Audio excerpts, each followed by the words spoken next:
back in 2015, there was 6 of us that traveled from Maine down to outside Boston for the Boston Pro Wrestling Marathon, a 3-day wrestling extravaganza that was built for months and promised to just be, again, a marathon of pro wrestling. It was a very interesting event. We get to the venue, the roof, I could practically touch the roof, and I'm only 5'10". Not the best of attendance the first day. The biggest Saturday night 50-50 raffle was won by somebody that worked for the promotion, quote fingers.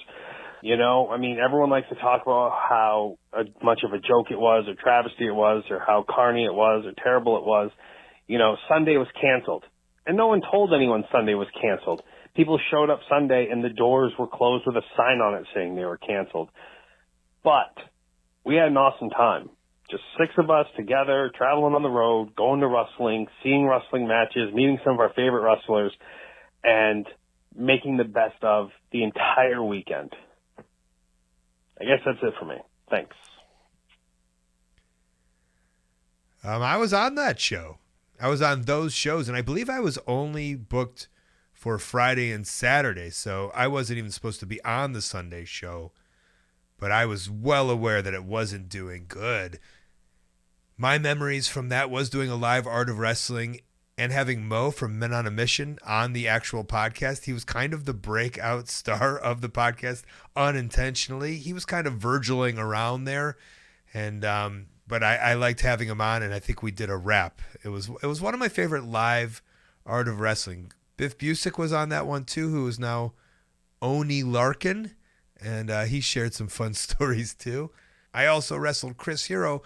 I also, from that event, put up on YouTube a lawyer named Eric who basically did a sermon before the show doing a locker room speech, and I was so blown away by it, I recorded it and put it on YouTube because it was so wild. It was essentially a sermon.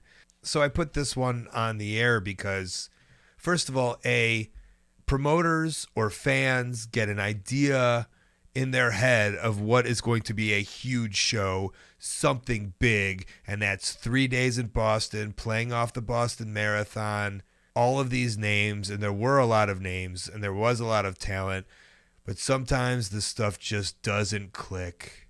And that's exactly what happened with the Boston Marathon, whether it was promoting, getting the word out, whether it was too many shows, whatever it may be, it just didn't work. And the other thing is that what can be one person's nightmare is another person's enjoyment. And that's what this fan essentially is saying, is how much fun they had. But you have to remember what a nightmare it is. I would say first for the promoter, and second for the wrestlers, and third for probably everybody else.